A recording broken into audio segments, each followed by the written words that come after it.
Hi friends, मैं आकांक्षा GK with आकांक्षा में आपका स्वागत करती हूँ। फ्रेंड्स, आज हम एमपीपीएससी मेंस का पेपर 5 का हिंदी का पेपर देखने वाले हैं और हिंदी के कुछ क्वेश्चन हैं जो बहुत इंपॉर्टेंट हैं। तो हम उनको डिफरेंस वाइज देखेंगे। अगर हम अंतर समझ लेंगे तो अगर वो सिंगल भी आया तो भी हम उसको कर पाएंगे। तो पहला हमारा क्वेश्चन है अल्प प्राण और महाप्राण में अंतर। दूसरा है सघोष और अघोष व्यंजन में अंतर। तीसरा है अनुस्वार और अनुनासिक में अंतर। चौथा है अयोगवाह को समझाओ। पांचवा है बलाघात से आप क्या समझते हैं।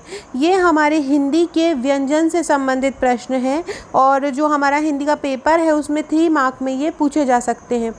तो चलिए स्टार्ट करते हैं। आगे जाने से पहले अगर पहली बार है मेरे चैनल पे तो सबसे पहले चैनल को सब्सक्राइब कीजिएगा ताकि जो भी मैं वीडियो डालूँ उसकी इन्फॉर्मेशन आप तक मिलती रहे।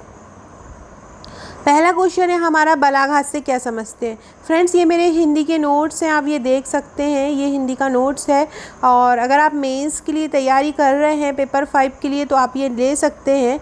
इनकी प्राइस 200 रुपीज़ है। जैसे आप अभी पेमेंट करके मुझे व्हाट्सअप करके 6260190944 पे मुझे व्हाट्सअप करके इनको ले सकते हैं। तो क्या है पहला क्वेश्चन, बलाघात से आप क्या समझते हैं। देखिए, बलाघात से ही आपको समझ में आ रहा होगा। बल आघात मतलब किसी को बल देकर बोलना, है ना, बल से चोट करना। तो बल आघात से आप क्या समझते हैं। तो हिंदी में ये हम व्यंजन के बारे में पढ़ रहे हैं, मतलब हम किसी वर्डिंग के बारे में पढ़ रहे हैं।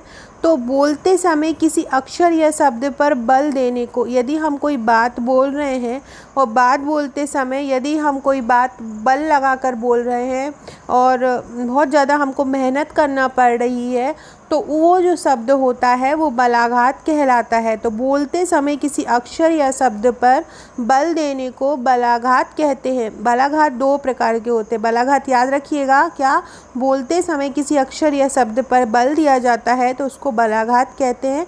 बलाघात 2 प्रकार के होते हैं, एक होता है शब्द बलाघात और एक होता है वाक्य बलाघात। शब्द और बलाघात, तो जैसे कि हमें क्वेश्चन से ही समझ में आ रहा है कि शब्द बलाघात जैसे कोई किसी शब्द में हम अगर बल देकर बोल रहे हैं तो वो शब्द बलाघात हो जाएगा। वाक्य कोई पूरा वाक्य लिखा है और उसमें कोई किसी विशेष उच्चारण पर हम बल दे रहे हैं तो वो वाक्य बलाघात कहलाता है।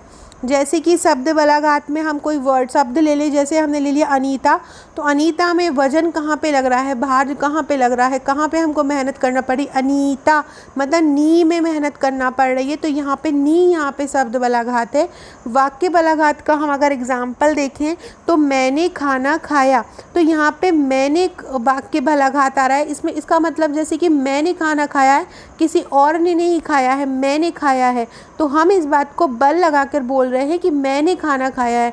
तो यहाँ पे वाक्य बलाघात हो जाएगा मैंने खाना खाया और शब्द बलाघात में हो जाएगा अनीता। तो शब्द बलाघात मतलब शब्दों में प्रयुक्त वर्णों तक सीमित और वाक्य बलाघात मतलब किसी वाक्य में किसी शब्द विशेष के उच्चारण पर जब बल दिया जाता है तो वाक्य बलाघात कहलाता है।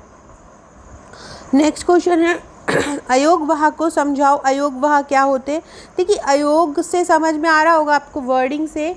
अयोगवाह से क्या समझ में आ रहा है, अयोग मतलब जिसका योग ना हो, अयोग, है ना। तो अयोगवाह क्या होता है, ये ना तो स्वर होते हैं और ना ही व्यंजन होते हैं। अयोगवाह क्या होता है, ये ना ही स्वर होते हैं और ना ही व्यंजन होते हैं। इन दोनों के साथ योग ना होने पर, स्वर और व्यंजन के साथ योग ना होने पर इनको हम अयोगवाह बोलते हैं। तो आपने जो छोटा बड़ा पढ़े होंगे तो उनमें जो अम और आहा जो होता है वह अयोगवाह होता है, क्योंकि अम ना स्वर होता है ना व्यंजन। ऐसे ही जो आहा होता है वो ना स्वर होता है ना व्यंजन होता है, तो वो क्या कहलाते हैं, वो अयोगवाह कहलाते हैं। तो क्या होता है अयोगवाह, ये ना तो स्वर होते हैं ना ही व्यंजन होते हैं, इन दोनों के साथ योग ना होने के कारण ये अयोगवाह कहलाते हैं। उदाहरण अम और आहा अर्थात अनुस्वार और विसर्ग। अब हम पढ़ने वाले हैं अनुस्वार और अनुनासिक में अंतर। बहुत इम्पॉर्टेंट है ये अनुस्वार अनुनासिक में अंतर। अनुनासिक में आपको समझ में आ रहा होगा, नासिक मतलब नाक से। तो अनुस्वार को हम क्या लिखेंगे, अनुस्वार के उच्चारण में हवा केवल नाक से निकलती है। अनुस्वार के उच्चारण में हवा कहाँ से निकलती है, नाक से निकलती है। बोल के देखिए, जैसे कि हंस, बंस, आपको देखेंगे कि हवा जो है हमारी नाक से निकलती, कंधा, रंध्र, अंत। तो इनमें क्या होता है, इनमें हवा नाक से निकलती है, तो जहाँ पे हवा नाक से निकलती है वहाँ पे अनुस्वार होता है। और अनुनासिक में क्या होता है, अनुनासिक में हवा नाक और मुख दोनों से ही निकलती है। अनुस्वार में हवा केवल नाक से निकलती है, अनुनासिक में हवा नाक और मुख दोनों से निकलती है। जैसे कि चांद, लड़कियाँ, इसमें मुंह से भी हवा निकल रही है और आपके नाक से भी निकल रही है। तो इस प्रकार हमने अनुस्वार और अनुनासिक में पढ़ा। नेक्स्ट क्वेश्चन है, सघोष और अघोष व्यंजन में अंतर लिखो। कौन सा, सघोष और अघोष व्यंजन में अंतर लिखो। अगर आपको सघोष व्यंजन लिखना आ जाए तो आप केवल ये ऊपर वाला लिख देना, अघोष व्यंजन लिखने जाए तो आप केवल नीचे वाला लिख देना। तो सघोष व्यंजन क्या होता है, सघोष व्यंजन हम पढ़ते हैं जिन व्यंजनों के उच्चारण के समय स्वर तंत्रियों में कंपन होता है, मतलब जो स्वर तंत्रियाँ होती हैं हमारी उनमें कंपन होने लगता है। ऐसे व्यंजन जब हम उनको उच्चारण करते हैं तो हमारे जो स्वर तंत्रियाँ हैं उनमें कंपन होने लगता है, बा घर्षण की ध्वनि उत्पन्न होती है। ऐसे जो व्यंजन हैं वो सघोष व्यंजन कहलाते हैं। क्या, जिन व्यंजनों के उच्चारण के समय स्वर तंत्रियों में कंपन होता है, वह घर्षण की ध्वनि तीव्र होती है, घिसा हुआ सा लगता है, वहाँ सघोष व्यंजन होता है। जैसे कि है ग, घ, ज। आपको दिख रहा होगा ग, घ, ज एकदम से अलग स्वर हो रहा है और हमारे अंदर तक कंपन चला जा रहा है और घिसा हुआ लग रहा है। तो इस तरह का जब उच्चारण होता है तो सघोष व्यंजन होता है। और अघोष व्यंजन क्या होता है, जिन व्यंजनों के उच्चारण में स्वर तंत्रियों में कंपन नहीं होता है वे अघोष व्यंजन कहलाते हैं। तो जिन व्यंजनों में स्वर तंत्रियों में कंपन होता है वो सघोष, और जिनमें नहीं होता है वो अघोष। अघोष में आ जाएगा क, ख, त, और सघोष में क्या आ जाएगा ग, घ, च। चलिए नेक्स्ट देखते हैं। नेक्स्ट क्वेश्चन है, अल्प प्राण और महाप्राण में अंतर। फ्रेंड्स ये मेरे हिंदी के नोट्स हैं, आप इनको ले सकते हैं। इनकी प्राइस 200 रुपीज़ है। और इसी प्रकार से आपको पूरा जो क्वेश्चन मिलेंगे, पूरा प्रतिवेदन, जितने भी प्रारूप हैं वो आपको मिलेंगे। तो ये सभी आपको मिलेंगे, तो आप इनको ले सकते हैं। तो स्टार्ट करते हैं। अब लास्ट क्वेश्चन हमारा, अल्प प्राण क्या होता है। देखो आपको नाम से समझ में आ रहा हो, अल्प मतलब कम। तो ऐसे व्यंजन जिनके उच्चारण में कम परिश्रम करना पड़ता है तथा कम हवा की आवश्यकता होती है। ऐसे व्यंजन जिनके उच्चारण में कम परिश्रम करना पड़ता है अर्थात कम हवा की आवश्यकता होती है, अल्प प्राण कहलाते हैं। प्रत्येक वर्ग का प्रथम जैसे कि क, ख, ग, घ है तो प्रथम हो जाएगा का। तो प्रथम वर्ग का प्रथम, तृतीय मतलब क, ख, ग हो जाएगा, और पंचम मतलब अंगा। तो प्रत्येक वर्ग का प्रथम, तृतीय और जो पंचम वर्ण है वो अंतस्थ व्यंजन या अल्प प्राण होते हैं। सभी स्वर जो होते हैं वो अल्प प्राण होते हैं। जितने भी आ ई उ ये जो ए ये ओ औ है ना, तो ये जो वर्ण होते हैं ये सभी स्वर जो होते हैं ये अल्प प्राण होते हैं, क्योंकि इनको बोलने में हमको ज़्यादा मेहनत नहीं करनी पड़ती है। इसके अलावा मैंने बोला है प्रत्येक वर्ग का प्रथम मतलब का, ग, और चा छा में देखा जाए तो चा, और छा छोड़ा जाए तो जा। तो प्रथम और तृतीय और पंचम वर्ण जो होता है वो अल्प प्राण होता है, बाकी के जो होते हैं वो महाप्राण होते हैं। तो अल्प प्राण क्या होता है, ऐसे व्यंजन जिनके उच्चारण में कम परिश्रम करना पड़ता है, कम हवा की आवश्यकता होती है, अल्प प्राण कहलाते हैं। और अब हम पढ़ते हैं महाप्राण। तो ऐसे व्यंजन जिनके उच्चारण में अधिक परिश्रम करना पड़ता है, अधिक हवा की आवश्यकता होती है, महाप्राण कहलाता है।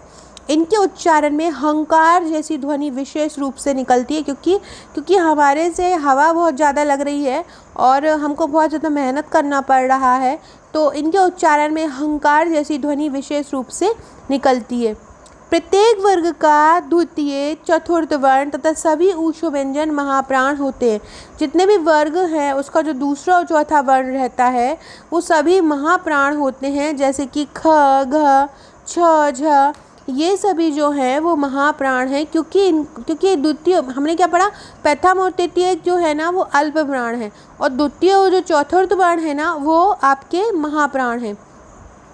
और जितने भी ऊष्म व्यंजन होते हैं, ऊष्म व्यंजन जिसमें सबसे बहुत ज़्यादा ऊष्मा की आवश्यकता होती है, तो वो सभी महाप्राण कहलाते हैं। तो इस प्रकार हमने पढ़ा कि अल्प प्राण और महाप्राण कैसे कहते हैं। फ्रेंड्स, ये मेरे हिंदी के नोट्स हैं। हिंदी के नोट्स के साथ आपको इस प्रकार से एक पेड ग्रुप भी मिल जाएगा। इन ग्रुप में आपको ग्रामर सॉल्व कराई जाएगी।